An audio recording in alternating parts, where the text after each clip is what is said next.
अध्ययन सत्र अध्याय 3 सबक 3 अपने खुद के काम पर ध्यान केंद्रित करें। रॉबर्ट के एक मित्र ने 1974 में ऑस्टिन की टेक्सास यूनिवर्सिटी में मैकडॉनल्ड के संस्थापक रे क्रॉक का व्याख्यान सुना। बाद में रे विद्यार्थियों के साथ उनके प्रिय स्थान पर बियर पीने जाने के लिए सहमत हो गए। उन्होंने विद्यार्थियों से पूछा कि उनके हिसाब से वे किस व्यवसाय में हैं। पहले तो विद्यार्थी हंसे और फिर उन्होंने जवाब दिया कि जाहिर है वे हैमबर्गर बेचने के व्यवसाय में हैं।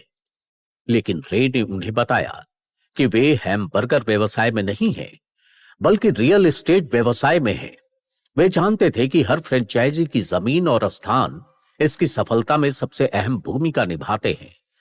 आज मैकडॉनल्ड्स संसार में रियल एस्टेट का सबसे बड़ा अकेला स्वामी है, जिसके पास पूरे संसार के सबसे मूल्यवान चौराहों और सड़क के नुक्कड़ों का स्वामित्व है।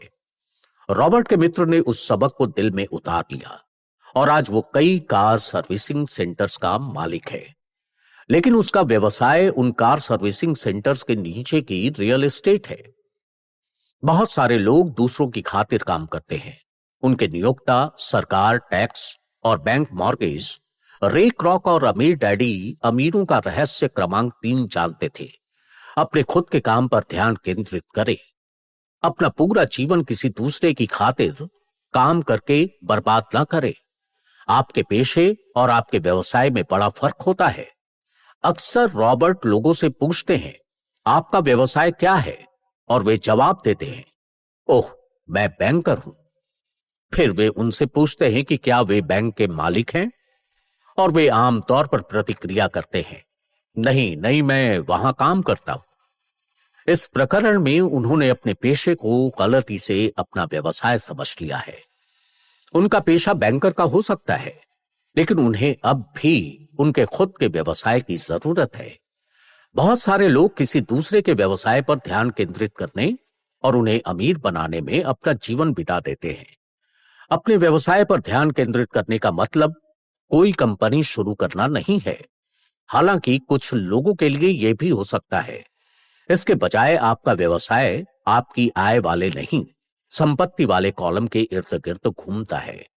प्रमोशन या बेहतर नौकरी से आपको ज्यादा वित्तीय दृष्टि से सुरक्षित बनने में तभी मिलेगी जब अतिरिक्त पैसे का इस्तेमाल आय उत्पन्न करने वाली संपत्तियों को खरीदने के लिए किया जाए। ज्यादातर गरीब और मध्यम वर्गीय लोग वित्तीय दृष्टि से रूढ़िवादी होते हैं। इसका मुख्य कारण यह है कि उनके पास कोई वित्तीय बुनियाद नहीं होती। उन्हें अपनी नौकरियों से चिपके रहना होता है और खेल को सुरक्षित तरीके से खेलना होता है। वे जोखिम लेना वहन नहीं कर सकते और जब मुश्किल समय आते हैं तो लोगों ने जिन चीजों को संपत्तियां माना था, वे किसी वित्तीय संकट से बचने में उनकी कोई मदद नहीं करती हैं। उस कार का मूल्य बहुत ज्यादा घट गया है। गोल्फ क्लब्स, उनका भी यही हाल होता है। बैंक किसी व्यक्ति को फाइनेंशियल स्टेटमेंट में जिन चीजों को संपत्तियों की सूची में रखने की अनुमति देते हैं, वे अक्सर सच्ची संपत्तियां नहीं होती हैं। रॉबर्ट को एक बार लोन देने से मना कर दिया गया था क्योंकि बैंक को यह पसंद नहीं आया था कि वे किराए से इतना ज्यादा पैसा कमा रहे थे। बैंक को यह चिंता भी थी कि उनके पास सामान्य नौकरी नहीं थी। लेकिन जब रॉबर्ट ने सूट, आर्ट कलेक्शन और अन्य व्यक्तिगत चीजों को संपत्तियों की सूची में शामिल किया तो बैंक वालों को कोई दिक्कत नहीं हुई। नेटवर्थ वो पैमाना नहीं है जो लोग सोचते हैं कि ये है। लोग जिन ज्यादातर तथाकथित संपत्तियों के आधार पर अपनी नेटवर्थ तय करते हैं, वे उतनी मूल्यवान नहीं होती जितना कि वे सोचते हैं, या अगर उनका मूल्य बढ़ गया है तो होने वाले मुनाफे पर टैक्स लग जाएगा। इसलिए रॉबर्ट लोगों से कहते हैं कि वे अपने खुद के व्यवसाय पर ध्यान केंद्रित करें, दिन की नौकरी करते रहें, लेकिन असली संपत्तियां खरीदना शुरू करें।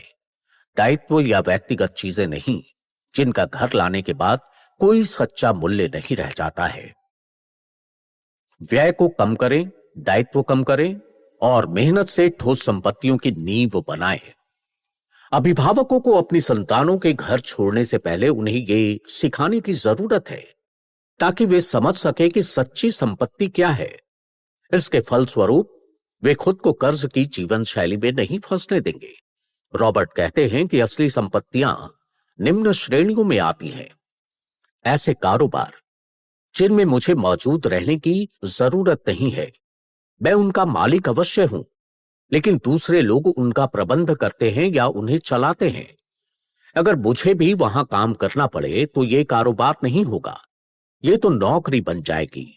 शेयर, बॉन्ड, आमदनी देने वाली रियल एस्टेट, नोट्स, IOU, बौद्धिक संपदा यानी संगीत, पटकथा या पेटेंट आदि से मिलने वाली रॉयल्टी, कोई अन्य चीज जिसका मूल्य हो, जो आमदनी देती हो या जिसका मूल्य बढ़ता हो या जिसका तैयार बाजार हो, उन संपत्तियों को हासिल करें जिनसे आप प्रेम करते हो।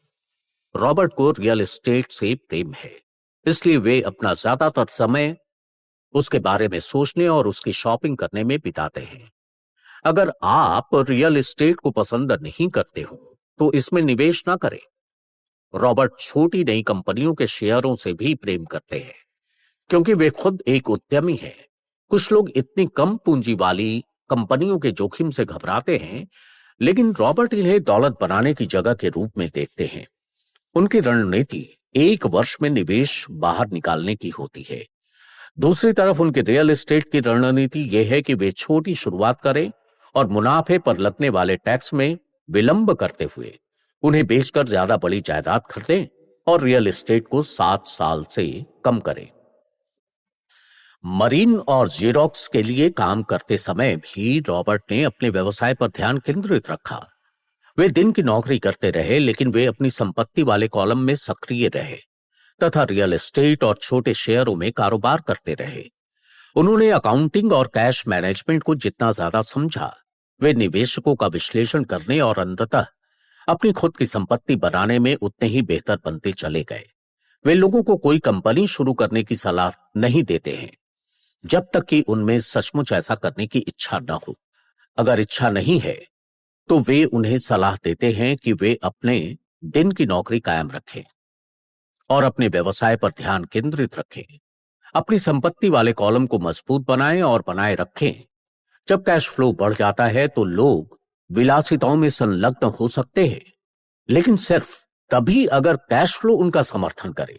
संपत्ति वाले कॉलम को बनाएं और फिर उन संपत्तियों से उत्पन्न आमदनी से विलासिताओं को खरीदें। बाएं गोलार्ध का पल, जब संपत्तियां विलासिताओं को खरीदने लायक पर्याप्त आमदनी देने लगे तब आप उन्हें खरीद सकते हैं। दाएं गोलार्ध का पल, आपका व्यवसाय क्या है, इस बारे में सृजनात्मक तरीके से सोचें। यह आपका पेशा नहीं है। अवचेतन पल, आप जिस प्रकार की संपत्तियों से प्रेम करते हैं उन्हें हासिल करें, क्योंकि आप उनकी बेहतर परवाह करेंगे और उनके बारे में सीखने में आपको मजा भी आएगा। रॉबर्ट क्या कह रहे थे? अब सोच विचार करने का समय है। खुद से पूछें, रॉबर्ट इस उद्धरण में क्या कह रहे हैं और वे ऐसा क्यों कहते हैं। इस खंड में आपको रॉबर्ट के साथ सहमत या असहमत होने की जरूरत नहीं है। लक्ष्य तो यह समझना है कि रॉबर्ट क्या कह रहे हैं। याद रखें, यह पाठ्यक्रम सहयोगी और समर्थक बनने के लिए तैयार किया गया है। दो दिमाग एक से बेहतर होते हैं। अगर आप रॉबर्ट की कही बात को नहीं समझ पाते हैं तो संकोच न करें, समझने में मदद मांगे। हर उदाहरण पर बात करने का समय निकालें जब तक कि आप इसे समझ न लें। वित्तीय दृष्टि से सुरक्षित बनने के लिए इंसान को अपने खुद के व्यवसाय पर ध्यान केंद्रित करने की जरूरत है।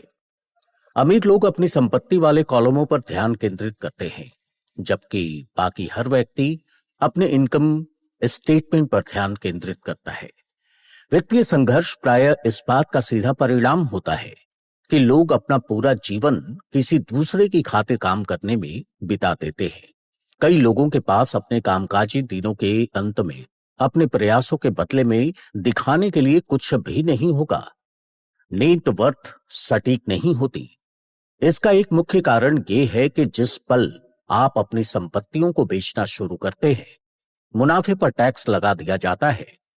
एक बार जब कोई डॉलर अंदर जाए तो इसे कभी बाहर ना निकलने दें। इसके बारे में इस तरह सोचे कि जब कोई डॉलर आपकी संपत्ति वाले कॉलम में जाता है तो वो आपका कर्मचारी बन जाता है। पैसे के बारे में सबसे अच्छी बात यह है कि ये एक दिन में 24 घंटे काम करता है और पीढ़ियों तक काम कर सकता है। एक महत्वपूर्ण अंतर यह है कि अमीर लोग विलासिता की वस्तुएं सबसे अंत में खरीदते हैं, जबकि गरीब और मध्य वर्गीय लोगों में विलासिता की वस्तुएं सबसे पहले खरीदने की प्रवृत्ति होती है। गरीब और मध्य वर्गीय लोग अपनी खून पसीने की कमाई और बच्चों की विरासत की कीमत पर विलासिता के सामान खरीदते हैं। अतिरिक्त प्रश्न। अब इस अध्याय में रॉबर्ट की कही बातों की समझ के साथ इसमें बताई कहानियों को खुद पर और अपने जीवन पर लागू करने का समय है। खुद से नीचे दिए गए प्रश्न पूछें और अपने अध्ययन साझेदार के साथ उन पर विचार विमर्श करें। खुद के साथ और अपने साझेदार के साथ ईमानदार बने। आप जो जवाब दे रहे हैं, अगर उनमें से कुछ आपको पसंद नहीं आते हैं तो खुद से पूछें कि क्या आप बदलने के लिए तैयार हैं। अपने विचारों तथा मानसिकता को बदलने की चुनौती को स्वीकार करें। पहला, आपका पेशा क्या है और आपका व्यवसाय क्या है, उनमें क्या फर्क है। वे कौन सी चीजें हैं जिन्हें इस अध्ययन को पढ़ने से पहले आपने अपनी नेटवर्थ में गिना हो सकता था। अब आप उन्हें कैसे देखते हैं। आप जिन संपत्तियों को हासिल कर रहे हैं, क्या वे ऐसी हैं जिनसे आप प्रेम करते हैं। अगर नहीं, तो आप इसे कैसे बदल सकते हैं। वो कौन सा समय था जब आपने कोई विलासिता का सामान खरीदा था जिसे आपका कैश फ्लो तर्कसंगत नहीं ठहराता था। वो कौन सा समय है जब आपने ऐसा किया था, तब कैश फ्लो उस खरीदारी को तर्कसंगत ठहरा सकता था। इसकी तुलना करें कि आपने उन दोनों स्थितियों में कैसा महसूस किया था, खरीदारी के समय भी और बाद में भी। क्या आपके परिवार में ऐसे लोग रहे हैं जिन्होंने किसी दूसरे की खातिर काम करने में अपना पूरा जीवन बिताया है और अंत में उनके पास कुछ भी नहीं बचा था। अगर आप दे सकते हैं तो उन्हें क्या सलाह देते। शब्दावली की परिभाषाएं। बॉन्ड, कर्ज, जिसमें अधिकृत रूप से इसे जारी करने वाला बॉन्ड धारकों से कर्ज लेता है और परिपक्वता नामक भविष्य की तारीख पर मूलधन तथा ब्याज लौटाने का वादा करता है। उद्यमी, वो व्यक्ति जो मुनाफा हासिल करने के लिए किसी प्रोडक्ट या सेवा को प्रदान करने का सिस्टम बनाता है। उद्यमी अवसर का पीछा करने के लिए जोखिम स्वीकार करने के इच्छुक रहते हैं और उन्हें पूंजीवादी समाज में बुनियादी तौर पर महत्वपूर्ण समझा जाता है। फाइनेंशियल स्टेटमेंट, आपकी आय, व्यय, संपत्तियों और दायित्वों का स्टेटमेंट। जब आप कॉलेज से निकलते हैं तो उसके बाद आपका रिपोर्ट कार्ड, जिसे आपका बैंकर आपको कर्ज देने से पहले देखना चाहता है। स्टॉक, शेयरों के वितरण के जरिए कॉरपोरेशन द्वारा उगाही की जाने वाली पूंजी।